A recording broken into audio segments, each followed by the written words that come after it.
Okay, I wanted to talk to you guys about the environmental portrait assignment. This is a portrait assignment, but what you must consider is the environment or the space that you're taking the picture of the person in. And that space has to be just as informative as the way you're portraying the person. And so when we look at these following images, you have to think about the space that they're occupying, the space that the subject is occupying, and how does it inform how we see the person. Um, and so this is Robert Frank. He traveled around the America in the 1950s, photographing just basically the world.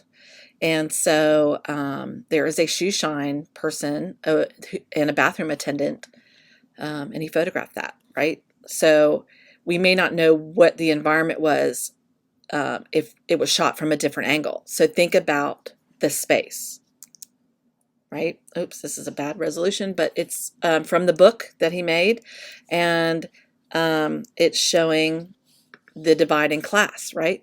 Right here. The white people drove in the front, and black people, were in the back. And so that's showing the book. Arnold Newman is a commercial photographer, does lots of portraiture of famous people for magazines and books and things like that. And this is a wealthy politician in the Middle East. Not sure the name of the person. Again, so the elaborate decorative background really showcases and tells us more about the person, right? Gives a feeling of wealth and power. Here's Pablo Picasso in a studio. It's a rather fancy studio in France. And so it shows the variety of his work in pieces and the state of his studio. It's a pretty nice studio. Ronald Reagan in the White House, right? By showing the Oval Office, the ovalness of the office. Blues singer in a bar, right? Again, the atmosphere of showing what the bar looks like during the day, and kind of showing the setup. I love that. I love, so if you're thinking about who you're going to photograph, think about people who have a studio space, or do they have a place that they work. This is Eugene Smith, who was a famous photographer. This was his studio. Right? So everybody's space is a little bit different. So you got to think about how can that space inform who they are. This is Bob Dylan on the street, very famous picture. This is Truman Capote, writer, provocateur, right? And showing all his fancy and prized things. Love it. Here's Salvador Dali, surrealist. Oh, I can't think of this composer. Musician, I think he's a composer, but beautiful starkness to this, right? This is Anne Frank's house, the house that Anne Frank hid in. I'm not sure if this is one of the people that lived downstairs, or a relative, or an author, but this is her house that she wrote about. These are men that are on death row. Annie Leibovitz, I think I misspelled that name, sorry. This is Keith Haring, street artist, graffiti artist, painted a room and then himself. Here she does and interprets kind of allegorical themes. So this is Wizard of Oz, right? Keira Knightley here playing Dorothy. And there's a dog, Toto, and her aunt, Knuckle, with the tornado in the background. Alice in Wonderland, right? Jessica Biel playing, I'm not sure if that's Pocahontas or Sacagawea. This is Ann Richards. One, okay, you guys, I'm from Texas, so and she was a Democrat. She was pretty badass, but so she was pretty famous Texas governor. The Queen of England, right? Think about the environment. Lucinda Williams, country artist. Lovely environment. Love this place. Architect in one of his masterpieces. Beautiful setting. Nothing impedes the view, right? At home, this is Susan Sontag, who is a philosopher, and she fell asleep like this. Johnny Cash, Rosanne Cash and their family.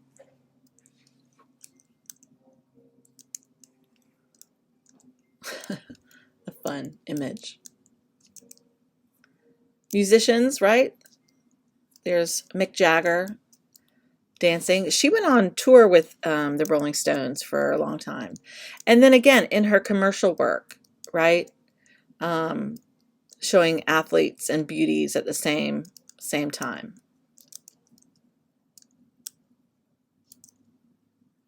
David Graham, like, he photographed people who worked in Williamsburg, which is a colonial, it's a town where people dress up and do things like they did in colonial times.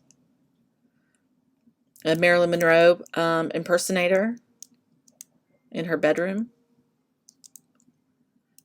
Mothers and their children.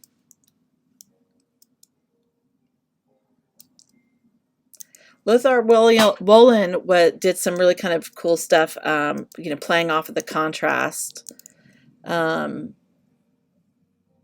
But just, really beautiful spaces. Whatever space it is, just make sure that it's somehow relating to the subject. Joseph Beuys is a artist. He does a lot of installation, performance-based art, and so here he is setting something up. Henry Moore, the sculptor, in a room of his sculptures. Magritte, the surrealist painter, at home, wearing a bowling hat, right? He's the one who did the man with the bowler. Man Ray, a surrealist photographer. The Patriarch of Constantinople, ruler, sitting on the throne. Sandy Skokland is a photographer, but she also, you can kind of consider her a sculptor too, because she would create these environments and then put models in them. And so everything's painted green, and then there's chewed up bubble gum on everything. And so she would create these casts of animals. We've got Fox and the Hound, and then it's that AstroTurf. And then everything else is green, green, green. She would go to pretty elaborate settings to create these little vignettes and then put real life people in them. This is hers, called Electric Cats. And they're different paper mache cats that she made. You can see, like, she repeats some of the shapes. So like, you see this cat, and I see that tail. It's the same as, like, the only thing that's different is the head position, right? So this one, the rabbit and the snake and the eggs, right? And walking on eggshells.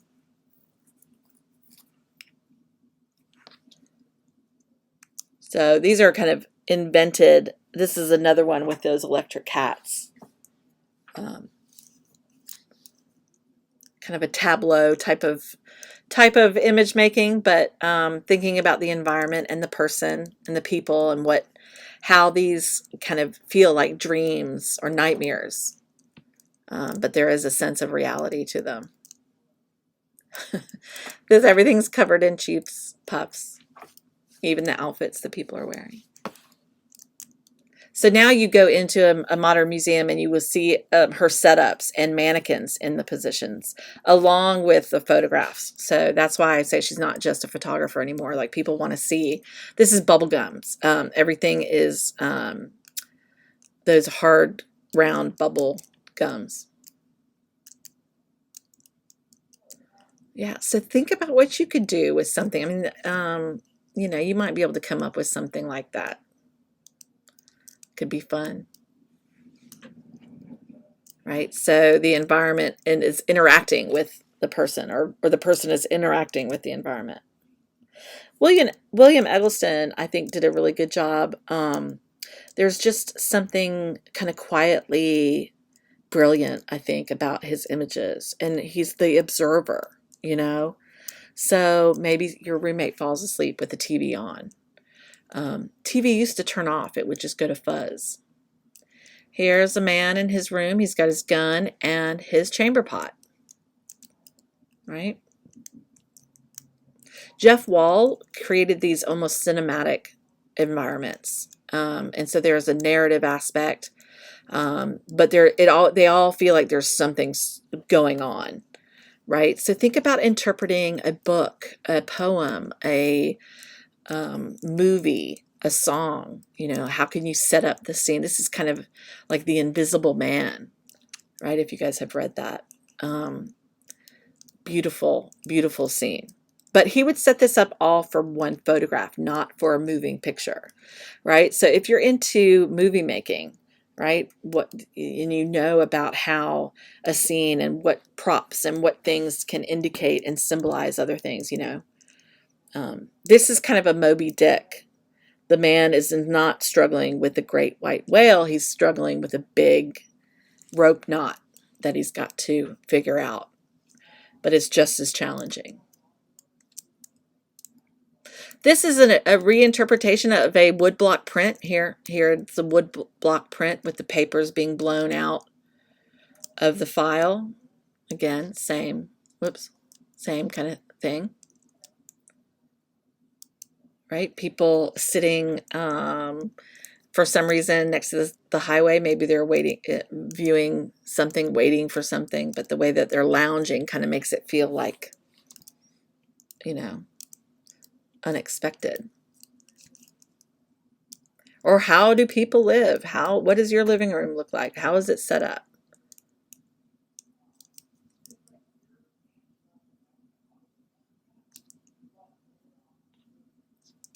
Beautiful narratives.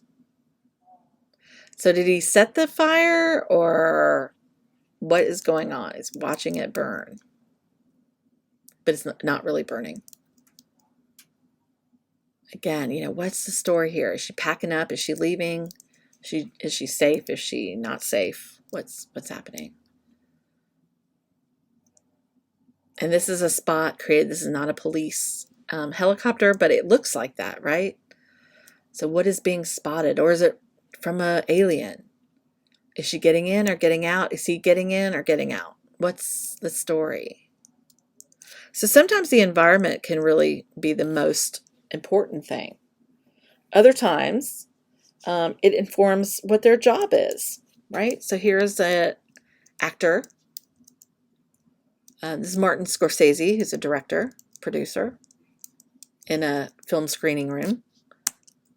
Here's Martin Scorsese's on the nitty-gritty streets, which he portrays a lot in his movies. Gary Clark Jr. Is in this kind of old style, very cool car, and his style of music is kind of referencing the past, and so this makes kind of sense. He makes great music, by the way. This is for a Village Theater, advertising that they're putting on Les Miserables, right? So the environment tells the story of the play.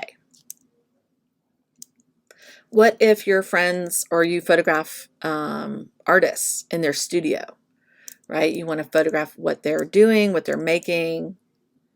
Eminem is much more emotional here, so He's playing with pig's blood is used in, from my understanding, for a real blood like look. It does get on everything, so do not use it without beware, right? But this is dark. This is a dark turn of things. Look at the wall, look at the tub, look at the condition of the wall and tub, right? It's look at his eyes, look at the red eyes. You know, it all kind of works together. It sets the tone.